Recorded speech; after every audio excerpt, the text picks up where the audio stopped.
I'm what you might call a hardcore music game fan. I certainly buy a lot of these games, and as you can see here, I'm pretty sure I spend way too much money on Rock Band downloadable content. I've even got all the tacky peripherals that went with them. However, as I was going through my collection, I noticed something. I've bought every Dance Dance Revolution game for PS2 all the way up to SuperNOVA. I haven't bought a DDR game in 4 years, so I've really forgotten why I never finished this one, or why I never bought the 2 sequels after this. So let's see why I didn't like SuperNOVA. Let's just boot this up here. There's Stellar Master Mode, the bad memories are already returning. Game Mode, self-explanatory. Workout Mode, that doesn't actually tell you anything. Advanced Mode, apparently they've separated non-stop and challenge modes. Training Mode, for pansies who can't handle learning these songs the right way. Edit Mode, so you can change steps that are already perfectly fine the way they were. And, oh, here's online play. This doesn't work anymore because no one likes this game and it's 4 years old on PS2. This is actually quite a bit of a problem, as 5 songs on the disc can only be played online. Records, so you can see how awesome you are, or how little you've actually played this game. Options, well, they don't make the game any better. And shop. It has new next to it, so let's check that out. Okay, 1 song available, except you can't buy it, so what's the point? Well, we have some arrows to buy here. Pixel ones look kinda cool, so let's get those. Okay. Why is it showing a price tag for normal arrows? Okay, yeah, that's right, you have to spend points every time you want to change arrows. Quality system there. Let's get normal back, because Pixel looks like a pain to read while playing. Let's go to game mode to see what songs we have. Alright, here we have this song from Kill Bill, that's not very danceable really. After that we have basically Centerfold, Captain Jack Quality Remix. Come Clean, it's hurried up. Dance Dance, they should have gone for the remix that time, it's horrible.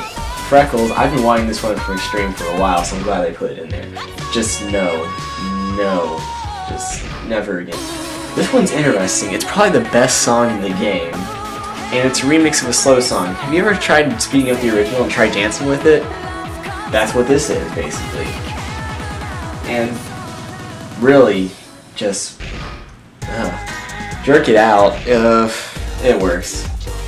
This is surprisingly good. I don't know why they're using Comic Sans. Let's Dance, let's not. Robo Girl, pretty good. One of the more quality songs, especially considering the one I was in Extreme too. Just no. Scotty D can't rap, he couldn't drop the bomb and now he can't hear. Just no, slow. They're really cranking up the J-pop feel here now. Looks not very danceable, really. I don't even know where they're going with this anymore. Classical remix, because that's cheap to do. That looks like the only 10-foot song here, I'll probably go back to that. I'll have to try that later. Quality J-pop is probably one of the better new bands introduced here. Crap rap, let's not even do that. Well, that seems like a pretty short list. Seems like half of the original release. Let's try the only 10-foot song in here. Well, despite my 3rd time singing the song, I managed to pass it. A little bit easier than the other 10-footers I played. Okay, well, since it seems like the only way to unlock a being a Stellar Master Mode, we're going to go to that. Let's go back and explain this a bit, though. Originally, DDR Extreme had a mission mode where you got impossible objectives, basically, and just had to complete them whatever order you want. It didn't really matter, though, because you could just play through the regular game without having to do any of that, and you'd get all the songs anyway. So no one really seemed to care, even though it wasn't really all that fun. Extreme 2 had Dance Master Mode, which is basically the precursor to Stellar Master Mode.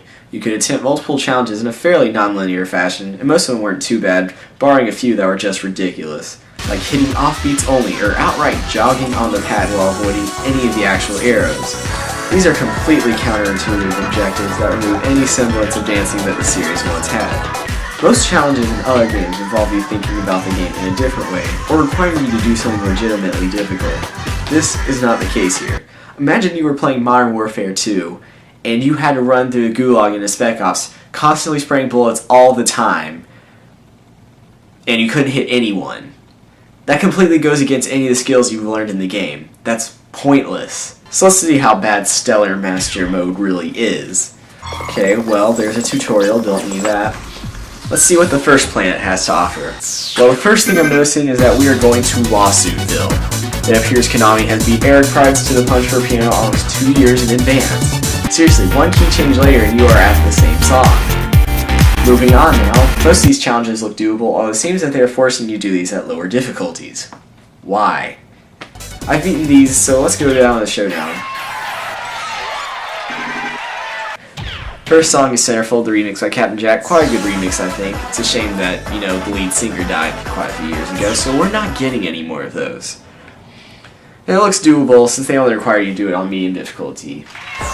So let's start. And they've shifted the up and down arrows down a beat. Now I'm going to have to embarrassingly fumble through all this. Well, this next nondescript song seems to have nothing changed.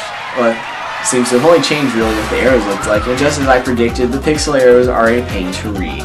Nothing too difficult though, so let's move on.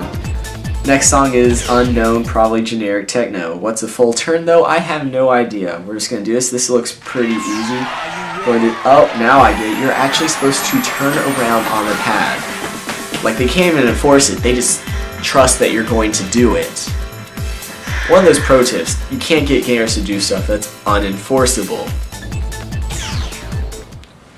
Next song is Unknown as well. Let's see. No arrows here. Just wait. And I failed. I have no idea what just happened. I can look back now frame by frame and see that an up arrow barely fades in at the last second with no warning. Well, that was useless. Final chance to pass on this song. Looks like it's scrolling normally, and I am wrong. I'm gonna fail this because they're all scrolling at different speeds. Moving on to the next planet.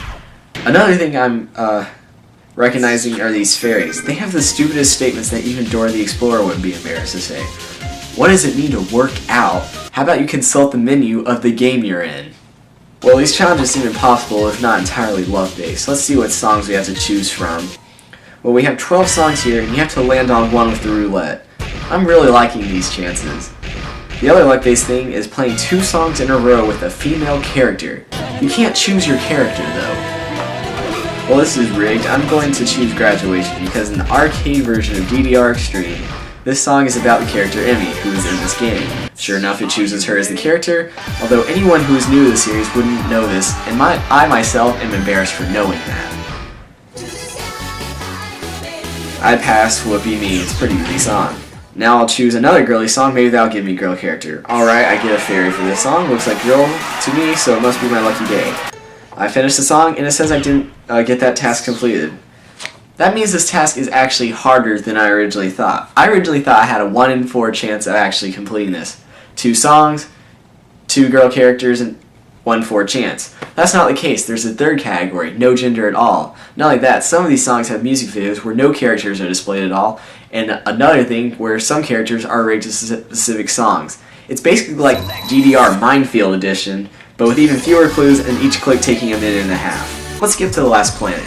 That'll probably be the hardest and most ridiculous. Remember that arrow that failed us out of nowhere? Now you get to do that for 5 whole songs. Yay! Not only that, all of these songs are absolutely horrible compared to what we were originally playing. Let's go to the shop and see what we've earned after all this. Alright, 2 new songs. I like them, and we can't buy them. So we can always buy those retarded fairies that I've never heard of a dictionary. Well, that's about it for SuperNOVA, a game that is a lesson in tedium and frustration. But wait, you might ask, couldn't you just play the free mode until you unlock all of the songs like the previous games? You can in fact do that. But for reference, let's go back to a previous DDR game. DDR Max unlocked the final song at 500 songs. SuperNOVA, not so much. 60 hours of gameplay.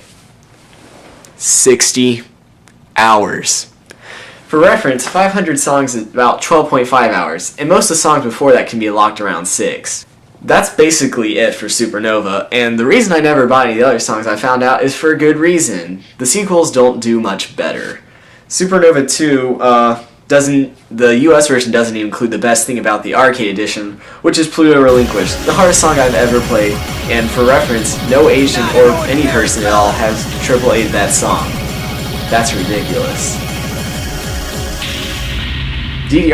DDR-X, or Extreme, but I'm pretty sure they forgot that little bit of edginess, has the new Dice Master mode. Basically, you play a board game by yourself to get missions, controlling all the characters and their moves. Most missions require certain characters, and there are 6 of them. Not only that, which character moves is determined by his dice throw as well, making it impossible to get anything done. Have you ever tried playing a board game by yourself? It's boring, it's depressing, and basically serves to remind you how few friends you really have. I've been playing these games forever, and I'm pretty good at them. So it isn't like I'm good enough to achieve even fairly lofty goals. But what Konami does is just me. Konami has just lost sight of who they are trying to appeal to. In conclusion, SuperNOVA is an apt title for this game. DDR had gotten too big on home consoles and finally collapsed in on itself after this release. The arcade versions fare much better than this in their defense, and SuperNOVA 2 at Stars and Strikes is easily the best machine I've ever played on. However, SuperNOVA 2 signaled the end of DDR on the home console, and it never recovered after that, and for good reason. I'm Kevin Turner, and I'm out of here.